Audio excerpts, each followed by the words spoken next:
Okay, but there's still risk to the buyer. Always risk to the buyer, but that's why the contracts are important. So when you look at your promise to trust or promise to purchase contract, you want to make sure that there are milestones. You want to make sure that the developer has experience and has delivered. You want to make sure that there are penalties involved. So if a buyer or a seller don't deliver on the terms of the contract, there's consequences for it. Welcome to the Nick Fong Podcast. As the broker and owner of Ronival Real Estate, Nick has spent nearly 20 years in Baja California Sur. And in this podcast, he'll be talking everything Baja, from food and culture to real estate and property management. And now, here's your host, Nick Fong. Here we go. All right. Scott, welcome. Good morning. We're here at the Cuatro Vientos lobby. Yes. And we have maybe about 20 agents, real estate professionals in the background behind the cameras. And the topic today that I want to talk about is the new developments that are popping up, that are existing, that have been going on like Cuatro Vientos for the past year and a half or so. Us as real estate agents, it's more difficult to sell product like this. It can be, certainly. I mean, there's a lot of doubt in the mind sometimes, but the way to alleviate that doubt is to explain what the process is, because it's so different than buying an existing piece of property. And the advantage is that you can get in a great selection and you can get in with a good price. It's a trade-off between the developer and the buyer. The buyer comes in early, he gets advantageous pricing and selection, and then in return, the developer gets to leverage less money because he's got income coming in. So, but in that, you have to be careful and make sure that the developer you're working with has some degree of reputation and experience. All right, I apologize. I didn't introduce you properly. Scott Purcell's our manager of developments. And Scott, what have you seen in the last few months in regards to new development sales? New development sales has increased over the last couple of months. We have seen a lot of people. The thing that people are looking at right now with new developments is a way to maximize their return on investment, right? So the great thing about that is that if you are able to have time, you can get in now and actually increase your value. So a lot of people are saying, well, I want something that I can actually start making a return on now. So show me something that's ready and I can start renting it out. That's a great thing, and that's cash flow and that's meaningful. But if you look at the actual equity increase from a pre-construction purchase to the time it's delivered, it's usually a lot more than what your cash flow is. So it's a significant increase in value. Can you give us an example, maybe a unit in Cuatro Vientos, Yes. someone that would have purchased a year ago pre-construction? We had a client that we both know very well. He bought 2 units, and he bought in, I think it was November, December of 2021, and he's already made about $130,000 or $150,000 in equity on each of those units. So together, $300,000 thereabouts. And what was the initial purchase of each of the units? The initial purchase was in the mid-2s, and now they're valued in the upper 3s. So what you're talking about is he made a deposit, he's making payments during construction, and it could be anywhere from 50 to 75% is paid during construction. Correct. So there's zero cash flow on a monthly basis. But when he gets delivered the keys and title to the property, he's made over 12 months. Exactly. $10,000 a month. Something like that. And that's hard to do if you look at investment opportunities. To get a 50% return, 30% return, 40% return, it's really difficult to find. So while it's not cash flow, it is real value. But that was last year. That was a year and a half ago. We're in 2023. So are those numbers achievable in this market? I think so. I think we can get really close to those numbers. As we all know, the cost of labor, the cost of construction materials, and the devaluation of the dollar against the peso are all driving the cost of construction up. So we still see prices increasing, even though the market may not be as strong as it was. The prices are still increasing because they kind of have to, because these factors that are playing in. So if you're a developer, you're looking at taking in dollars, but all of your expenses and costs are in pesos. Right. And that's what, 15 to 20% less now than it was a year or two ago. So developers in our marketplace are experiencing a reverse currency exchange risk that they were taking advantage of over the last few years. Exactly. Yes. Where the US dollar was stronger against the Mexican peso, and now the Mexican peso is getting stronger against the US dollar. And so this is something that has come up with our developers as a risk now financially. So even though the market is experiencing less sales velocity, less units are selling than in the last 2 years, they're coming to the sales teams, to the sales agents, and us as sales agents representing buyers, we're scratching our head and saying, why are you increasing prices when sales aren't happening the way they were in the last 2 years? Part of the reason is because the rise in the costs due to the exchange rate risk, right? Well, it's an advantage to the buyers that come in early because they know that the prices are going to continue to rise. So that's good for the buyers because that's equity. Mm-hmm. Mm-hmm. Okay, so I'm working with the buyer from the United States, and they say, I'm going to wait, Scott, because there's so much uncertainty in the market, and there's a lot of risk. Yes. And I think the market's going to crash. What do we as sales agents say? What is our response to that?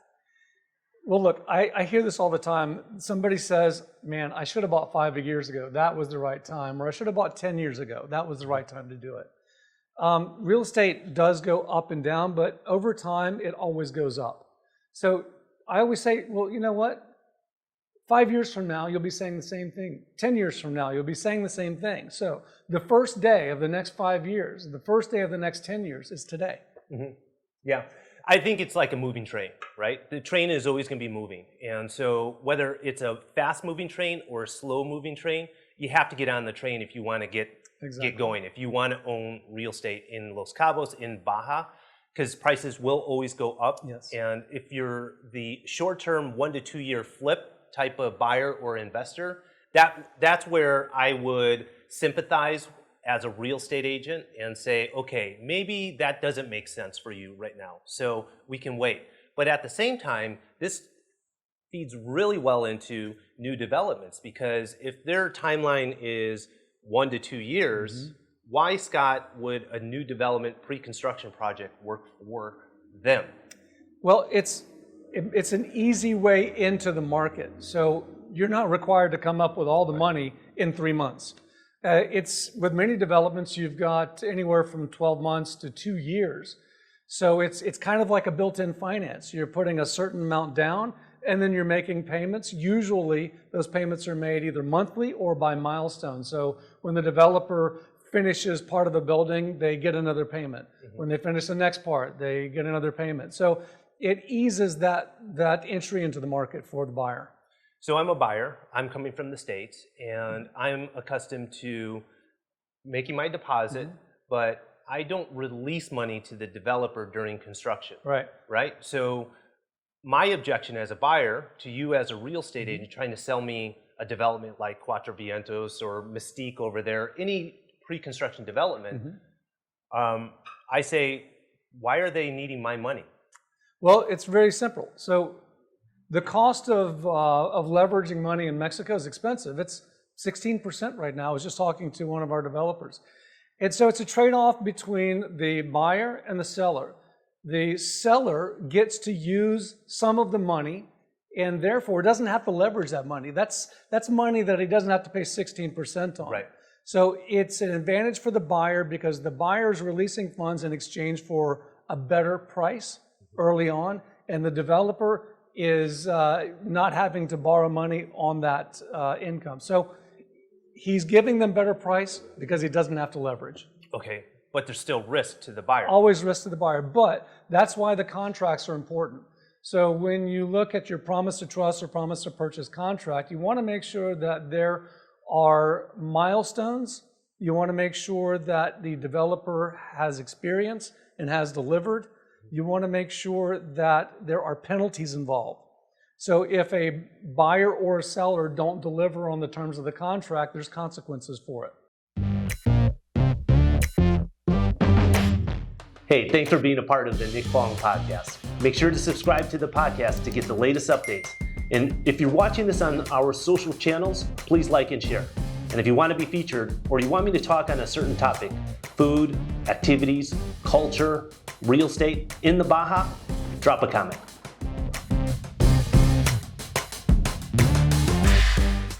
And what are some other things as buyers or buyer agents representing buyers? What can we be looking out for when we present new developments to them? Look at activity on the construction site. Look at how they started and how they're coming along. If it's a project that's been for sale for a year and there's not much going on, that's a red flag. If it's a project, I'll use Quattro Ventus as an example because we're here right now. The building has been going very well. How many units in total are? In total is 197 units. Okay. Yes. All right. What are some other things buyers can do to protect themselves in new development sales? Use a licensed real estate agent. Right. Always. Make sure that you're paying attention to what's in your contracts.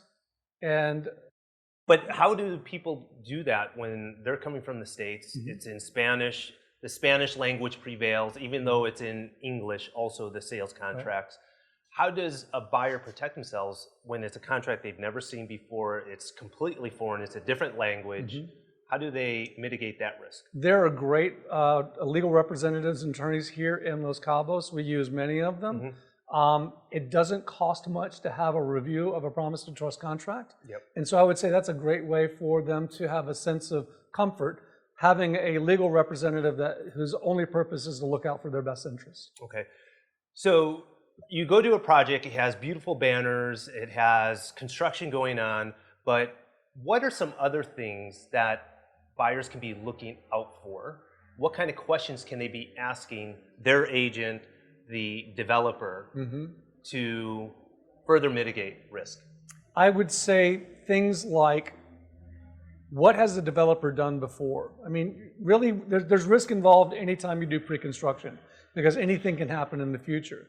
So I would say that in order to protect yourself, look at who the developer is. What have they done?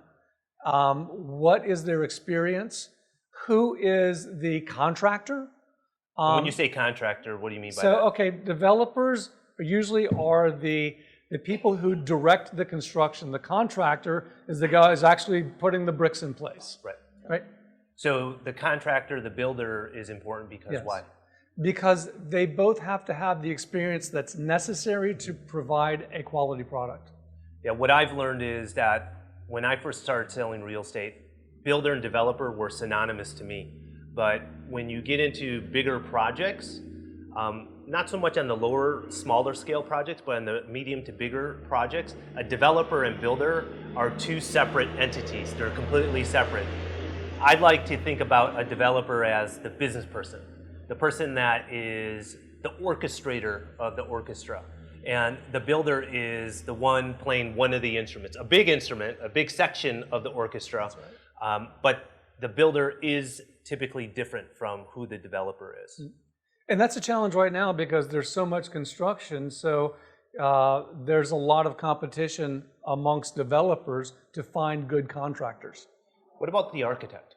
The architect is equally as important.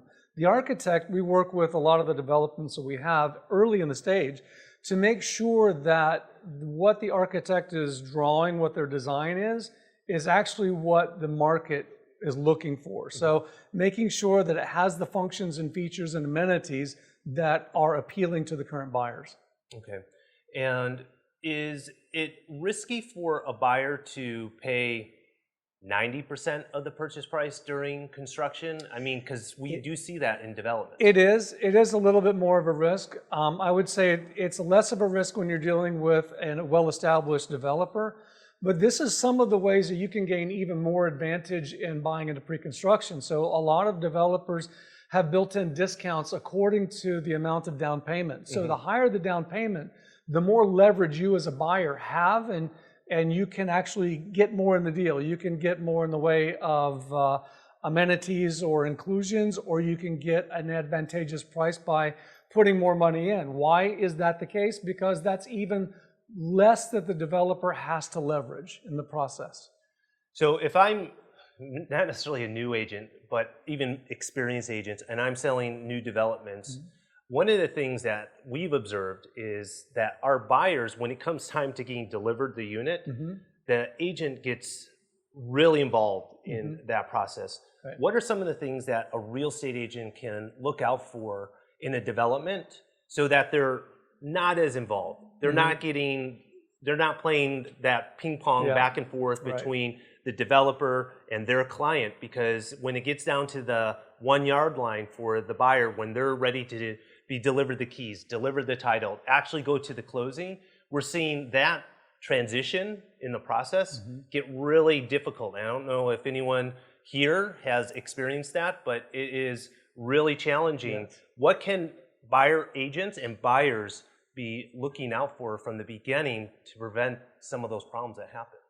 You want to start having a conversation early on, and this is the challenge with we as real estate agents and developers and representing buyers, is that we are not in the contract, right? So when a buyer and a seller come to terms and they agree and they sign their agreement, you know, the real estate agent is not involved in that. So we essentially become the messenger between the developer and the buyer. And that's all we're able to do. We can't even appear to be a functionary in that contract because it can get us all into trouble. So we need to be careful that we're managing the fact that we are facilitating communication between the seller and the buyer. That's our function. We're not attorneys. We do not practice law. It would be against the law to practice law without a license. And that goes back to what we were mentioning earlier. As a buyer, get an attorney to represent your legal needs. Yes. Don't rely as a buyer and as a buyer agent, don't take on those duties as the attorney. And when I was selling real estate in the United States, that was one of the first things I always did, is I passed the baton. Anything with the contracts, I could fill in the contract, but I'm not giving you legal advice. If there's any special clauses or protection that needs to go into place, leave it to the attorney. And so you as a real estate agent selling new developments, get 1 or 2 real estate attorneys to look out for your clients. It's going to save you a lot of time. It's going to save your clients a lot of heartache when the buying process especially gets to the end. Exactly, yep. You know, we as real estate agents, we want to perform as best we can for our clients. And in doing so, we sometimes get a little too involved in that process. But really to remember that we are facilitating the communication. Where are things going for the next year in your mind? There are a lot of developments coming in, and I think there's a lot of developments that were planned during the height of our industry, or our sales peak in the last couple of years. And I think it's going to be even more of a challenge as we move forward to watch out for developers that planned according to what we're in now. Developers who've made adjustments in their plans to what the market is now.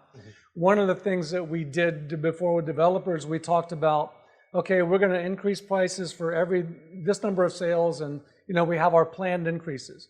Well, now the question we're asking developers is, can you hold the baseline through the entire project with no price increases and still make it a viable project?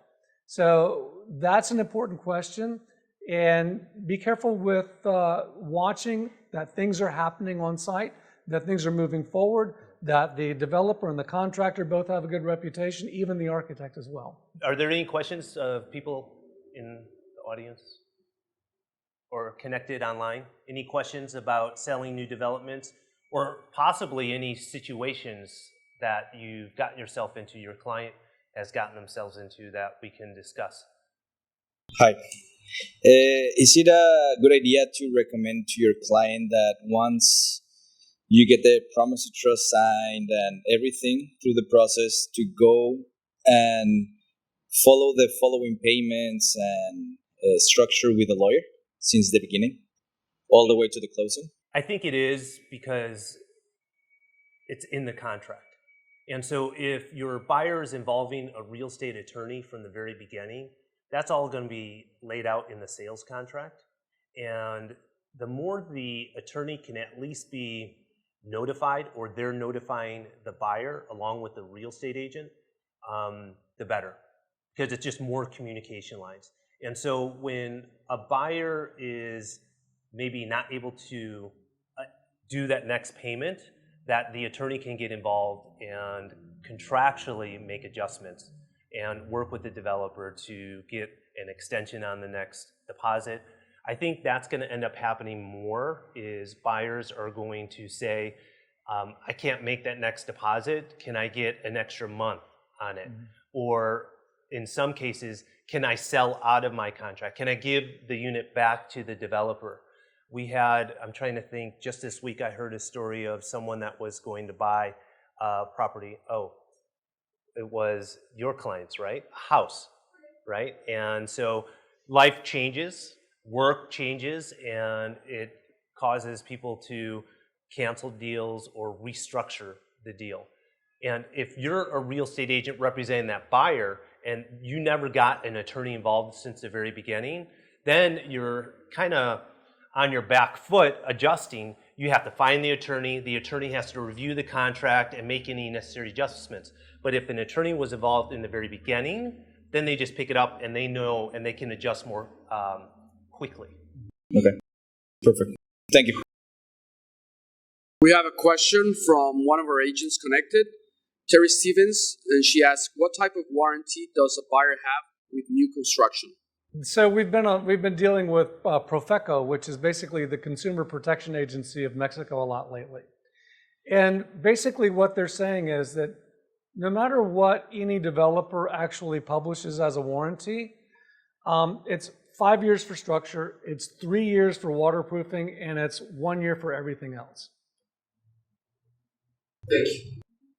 And typically we see like 1 year for everything. Right. So sometimes clients drive around and they see these abandoned projects from earlier times, and then they ask, what is it about this project that's going to prevent that from happening? Right. I think, JJ, that goes into what we were talking about earlier. I think doing your due diligence as a buyer and a buyer agent, finding out who is the developer and what other projects they've done locally, or a lot of developers here are on their very first project. So it does help to know what other projects they've done, whether it's in Guadalajara, Mexico City, Tulum, Playa del Carmen. It is different doing business here than in other parts of Mexico. And so I think what's important behind the developer is what we mentioned earlier, which is the builder. The builder ends up becoming very important from the integrity of the construction, right? Being able to deliver a good project on time with good quality, and the builder also having local experience. Mm-hmm. I would also say from the beginning, the architect ends up becoming very important, because the design elements and how things flow and function. So we see a lot of projects where they kind of don't make sense from the unit's floor plans or the amenities being offered, or even the design of the swimming pool. So those are things that, as a buyer, if you know in the very beginning in the process, I think also when you're a buyer and we're talking pre-construction, it takes on different meanings also. Like this project, we're going to be delivering units in the next month. And so people that are going to buy in subsequent phases, they can actually walk through finished units within that development. And so I think that ends up helping your buyers feel more comfortable as a buyer agent also, right? I think also understanding and asking the question of the developer is how they're financing the construction, right? So if it's a developer that's fully leveraged with banks and they have a mortgage note, a payment every month, the only way they're paying for that is either their pocket or from sales, right? And so if they're not getting sales, they're not able to make that payment. You do that enough months, you get foreclosed on. And those are some of the projects that we see. So it's understanding what has been the sales history on the project. What are the current sales in that month? That's going to determine the cash flow for units. You were going to say something? Yeah, I was going to say also, I mean, that's one of the things you can ask early on is, is the developer going to build, or do they need a certain number of sales before they build? So that's an important question, because a lot of developers will come in from other parts of the country and say, I want to get in on the action, and they'll come to a real estate agency and say, I want to build this project, and so the agency will say, well, how much can you build before your first sale? And many of them will say, well, nothing. That's what we need you for. We need you to sell. Right. So be careful you're not buying into a project that is completely dependent on sales in order to finance it. One of the things as a buyer agent that would be a red flag selling a project is when the developer is the landowner, is the builder, and it's their first project. Mm-hmm. Too many developments, especially the smaller ones, are started because it's the landowner, and they think that they can orchestrate the whole thing with no experience. That's not realistic, and that, I would say, is high risk for your clients. Could you give us a rundown or a description, Scott, of the vetting process that Ronival goes through before accepting a developer? What kind of things do you do for the buyer and the buyer agent, before it even hits the market as a Ronival development? Sure. So it's an extensive list. So there's a lot of requirements that you have to meet in order to represent a development on the part of any brokerage that satisfies the rules of the MLS. Some of those things are your construction license, your planning, all of your permits have to be in place. But it goes back to what we were just talking about, Mitch, and that is making sure that the design is right, that they're not putting something on the market that's not going to appeal to the buyers. It's making sure that the developer is funded so that they actually can start construction. They can start producing before their first sale. Because when you're dealing with pre-construction, the number of buyers that have the vision to buy early on is a small pool. And as construction grows, that pool becomes larger and larger because the vision becomes less of a need to anticipate that vision and more of something you can see. So it's important for the developer to be able to continue building because sales and pre-construction always run in line with the construction itself. Mitch, all the things we mentioned earlier, checking who's the builder, the developer's history, the architect, do they have bank loans? Who are the loans with? Which bank? What percentage of the construction is being financed from construction loans? What percentage is being from pre-sales?